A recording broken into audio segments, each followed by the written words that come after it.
आपने पुरानी फिल्मों में देखा होगा कि जब पुलिस वालों का बदमाशों से या डकैतों से आमना सामना होता है तो ऐसे कंडीशन में बदमाश एक सीटी बजाता है और घोड़ा दौड़ता हुआ जाता है। जब घोड़ा दौड़ता हुआ आता है तो सीधा पहुंचता है अपने मालिक के पास और मालिक को बचाते हुए वो वहाँ से पुलिस के बीच से लेके भाग जाता है। ऐसी न जाने कितनी फिल्मों में ऐसा दिखाया गया है, ऐसे न जाने कितने किस्से हैं, लेकिन यही किस्सा अगर सचमुच हो तो वाकई अपना आप में हैरानी होगी। और हैरान करने वाली बात भी है, मैं अगर उत्तर प्रदेश के इतिहास की बात करूं तो ऐसा कोई बदमाश नहीं है, ऐसा कोई डकैत नहीं है जिस पर इतने सारे पुलिस वालों को मारने की उसका नाम जुड़ गया हो। तो मैं बात कर रहा हूं, एक शाहजहाँपुर एक ज़िला है और उस ज़िले का एक थाना लगता है परोड़, और परोड़ थाना क्षेत्र का गांव लगता है पूरन नंगला। दरअसल यहाँ का रहने वाला कलुआ यादव डकैत, जो अपना आप में बहुत ज़्यादा फेमस रहा है, लेकिन उसका जो कई वर्षों का जो इतिहास रहा है उसमें उसने न जाने कितने अपराध किए हैं, लेकिन उस अपराधी को अंजाम तक पहुंचाने यानी कि उसका ख़ात्मा करने, उसको यहाँ से इस धरती से उठाने वाले जो व्यक्ति हैं, आज मैं उन्हीं के पास हूँ, आज मैं उनके साथ हूँ। तो आज हम उनसे बात करेंगे और हमारे आज उस्मान सैफ़ी सफ़र के साथ हैं।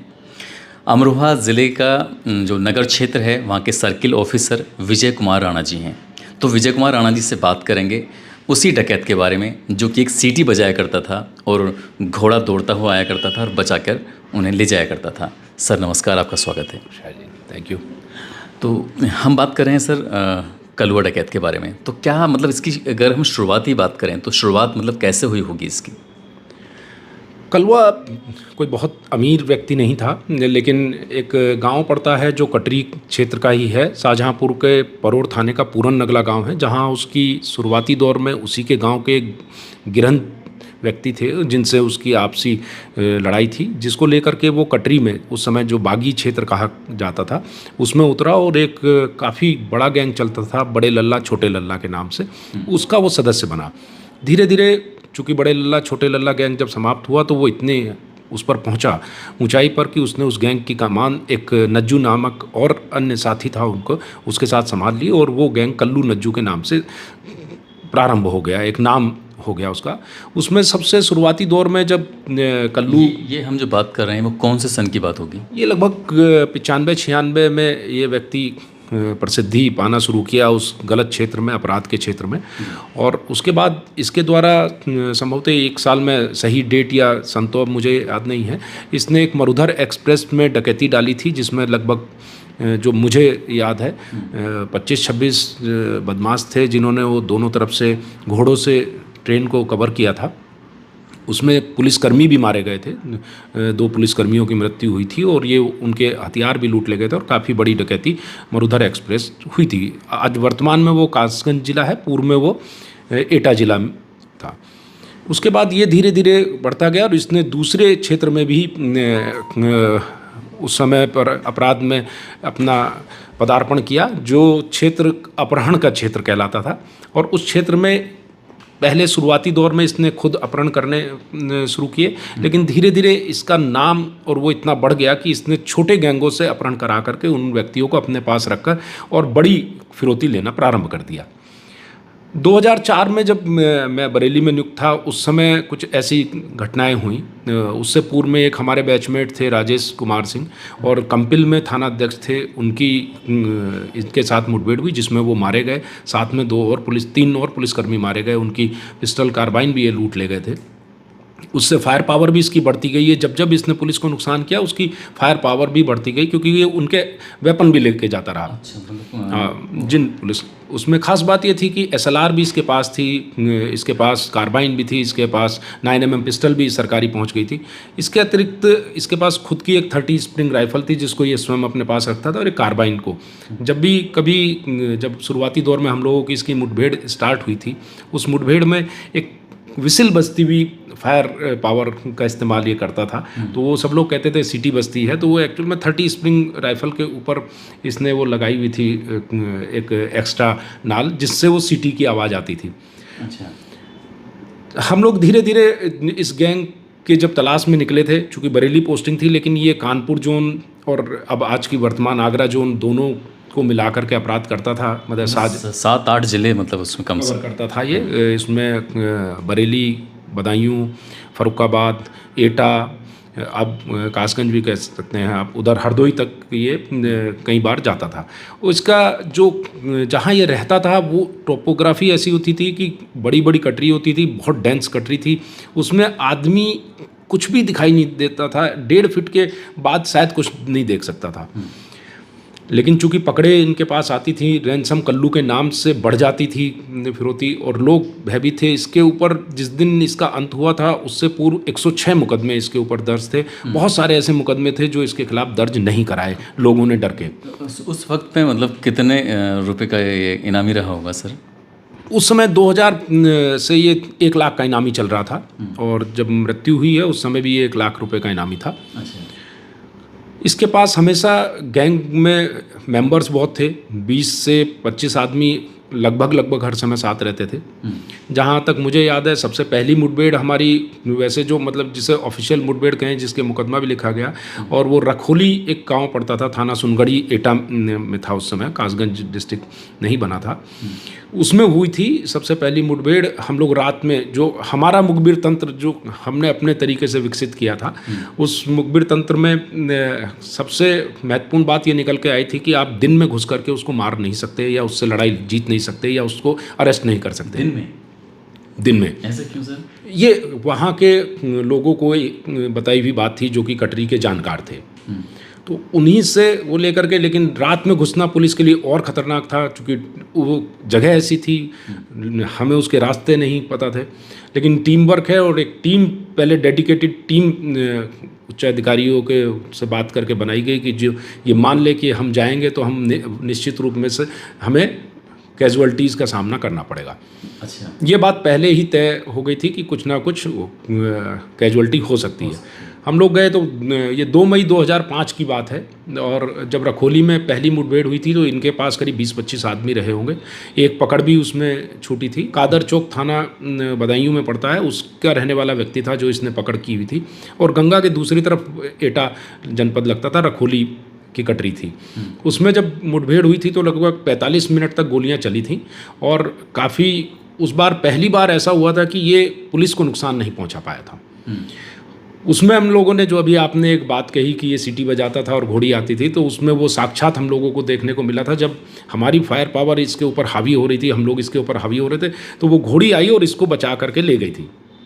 अच्छा। ये चूँकि उस टाइम जब गोलियां चल रही थी, उस टाइम तो हम आमने सामने नहीं देख पा रहे थे, उधर से ये काफ़ी गंदी गालियां हम लोगों को दे रहा था, लेकिन गोली चला रहा था। जब लेकिन इसको लगा कि नहीं, अब मैं निकल नहीं पाऊंगा, तो इसने घोड़ी का सहारा लिया, और घोड़ी को जब हम लोगों ने देखा कि ये भाग रहे हैं, तो घोड़ी बहुत ऊंचाई से गंगा में कूद गई थी और इसको लेकर के निकल गई थी। वो घोड़ी बाद में एक पुलिस इनकाउंटर के दौरान ही पकड़ी गई थी, और पकड़ने के बाद बरेली पुलिस लाइन में काफ़ी लंबे समय तक रही थी। अब आज की डेट में क्या स्थिति है मैं सही नहीं बता सकता, लेकिन जो सुना है संभवतः उसकी मृत्यु हो चुकी है। वो घोड़ी बहुत विवादों में भी रही है, विवादित में भी रही है, बिल्कुल ठीक बात है आपकी। और उस समय फिर कुछ, जब उस समय आदमी को लगता है कि नहीं, पहली मुठभेड़ में हमने सफलता पाई और हमने कल्लू को भगाया, जिसका नाम उस समय अपराध में सर्वोच्च पे था, और हर पुलिसकर्मी की ज़बान पे ये नाम रहता था, और ये भी तय था कि उसको अगर किसी ने अरेस्ट किया तो बड़ा इनाम मिलना है। अच्छा, एक चीज़ मैं रोकूँ आपके, आपने बताया कि 95 से शुरुआत होती है और बात कर रहे हैं आप 2005 की, लगभग 9 साल हो चुके हैं। तो 9 साल में कितने पुलिस वाले शहीद हो चुके थे अब तक? उस समय तक 21 पुलिसकर्मी इसने मार दिए थे, और उनके वेपन भी लूट लिए थे, जिससे ये बहुत ज़्यादा अपने आप में मतलब ओवर कॉन्फिडेंट भी हो चुका था, अति आत्मविश्वासी भी था, और इसको ये लगने लगा था कि पुलिस इसके लिए कुछ नहीं है, जब चाहेगा तब उनको अटैक करके मार देगा। इस बीच में 2005 से लेकर के और 15 जनवरी 2016 तक, इससे हमारी 2006 तक तो कुल 5 मुठभेड़ हमारी इसके साथ हुई। 5 मुठभेड़ में हम लोगों को भी कुछ हल्का फुल्का नुकसान हुआ, लेकिन इसको हम लोगों ने काफ़ी नुकसान किया। इसके गैंग मेंबर पकड़े भी गए और वो गए। 2006 जनवरी में इसने एक पकड़ की थी, बल्कि वो 2006 जनवरी नहीं, 30 दिसंबर 2005 की बात है। इसने 4 लोगों को, दातागंज क्षेत्र पड़ता है बदायूं में, जो बरेली के फतेहगंज पूर्वी से मिला हुआ था, एक फार्म हाउस से 4 किसानों को किडनैप किया। वो फिरौती की। फिरौती के लिए। वो किसान काफ़ी पावरफुल थे, हरियाणा के रहने वाले थे, और उनका माननीय मुख्यमंत्री जो उस समय थे हरियाणा के, उनसे काफ़ी अच्छा नज़दीकी थी। उन्होंने शायद यहाँ माननीय मुख्यमंत्री जी से बात की थी, उसमें पुलिस को एक्टिव किया गया। हालांकि उस समय मैं थाना फतेहगंज पूर्वी से हटा करके मैं इज्जत नगर एक थाना था वहाँ पोस्ट कर दिया गया था। स्पेशली फिर मुझे वापस वहाँ अटैच किया गया कि उस ऑपरेशन के लिए।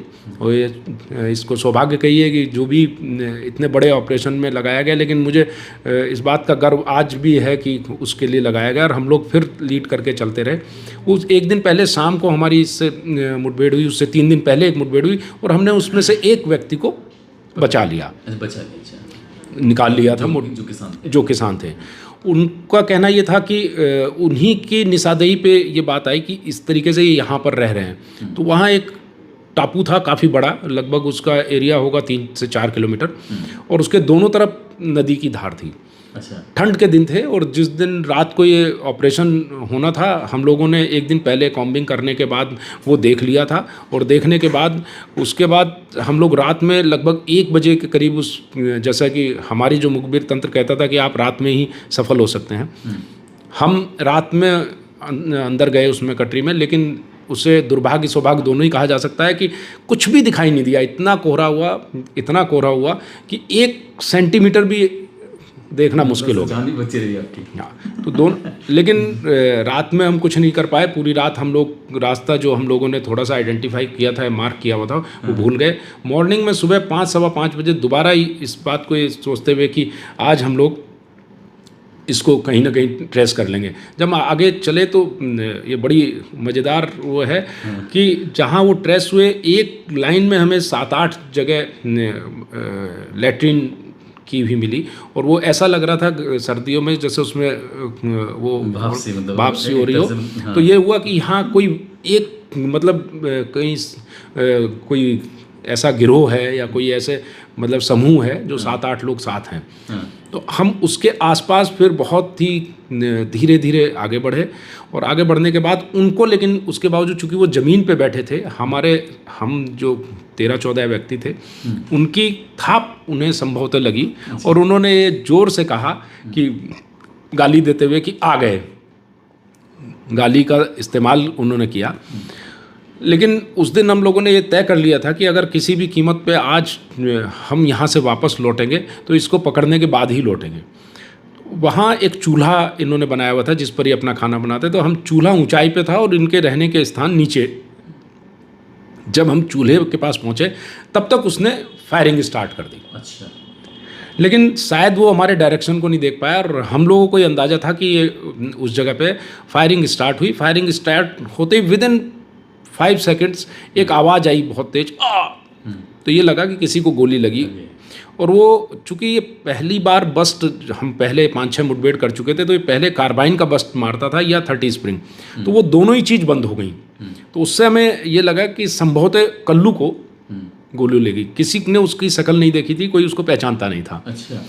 लेकिन जब ये हुआ तो हम तेज़ी से, ये मेरे साथ एक और हमारे साथी थे भूपेंद्र सिंह, उस समय एक IPS अधिकारी, इस समय ADG जोन लखनऊ हैं, वो सब लोग थे। ये हुआ कि हम लोग कूद करके अंदर एंटर करेंगे। अच्छा।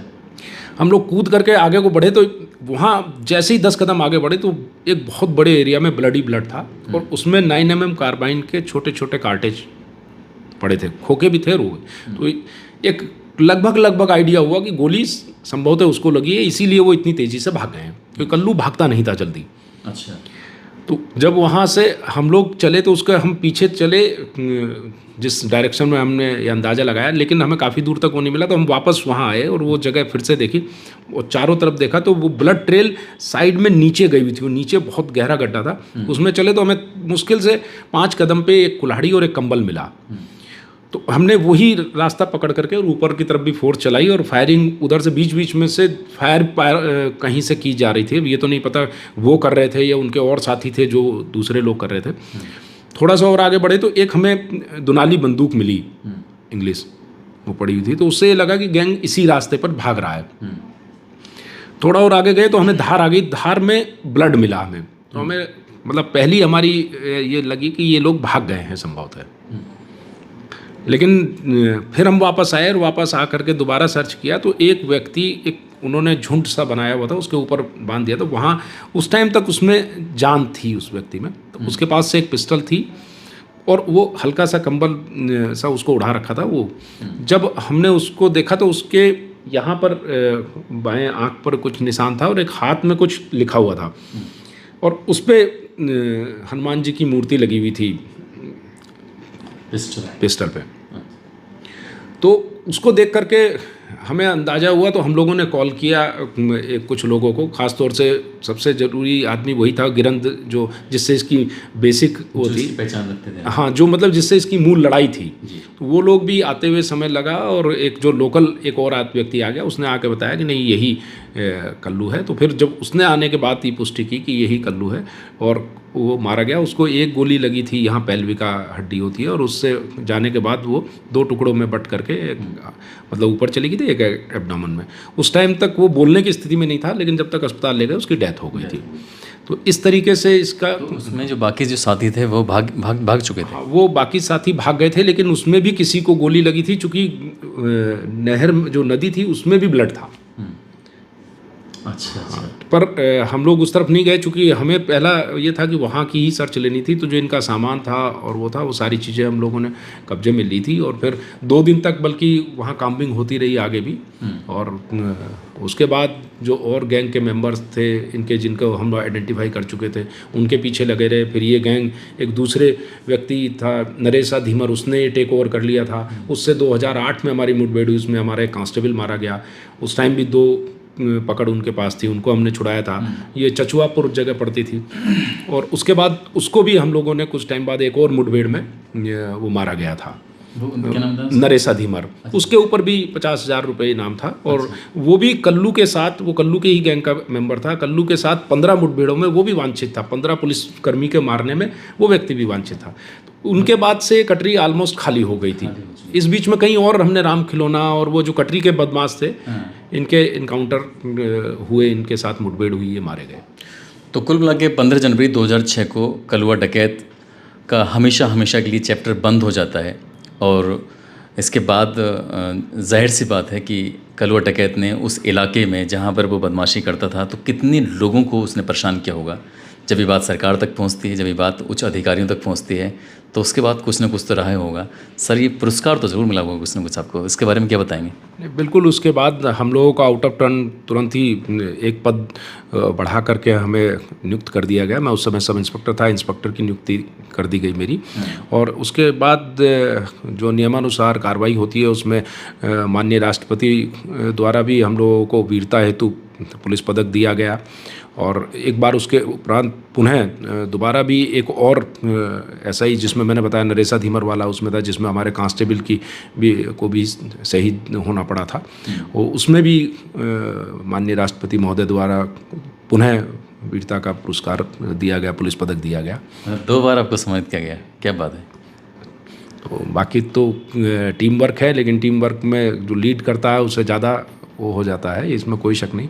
लेकिन वो एक बहुत अच्छा वो रहा, एक्सपीरियंस भी अच्छा रहा। और कुछ देखिए, हर चीज़ के लिए ऊपर वाले का साथ होना भी ज़रूरी है। क्योंकि जब गोलियां चली तो एक ही गोली काफ़ी होती है, लेकिन वो मुझ तक नहीं पहुंची। ये मेरे भाग्य का भी हो रहा है। कलवा तक पहुँच गई। हाँ, कलवा तक पहुँची। ये बहुत शानदार मुलाकात रही है सर से। और वाकई मैं आपको बताऊं, जब भी जैसा नाम है वैसे काम है। विजय तो विजय ही प्राप्त कर लिया आपने कलवा पर। और जब भी डीएसपी साहब का नाम लिया जाता है तो कलवा यादव का नाम, यानी कि कलवा डकैत का नाम के साथ जुड़ जाता है। तो ऐसे ही मैं उनका धन्यवाद दूंगा जिन्होंने मुझे यहाँ तक सर से मुलाकात कराई है। और आपको ये स्टोरी कैसी लगी है आप ज़रूर बताइएगा कमेंट करके। अपना ख्याल रखें, सुरक्षित रहें। जय हिंद, जय भारत।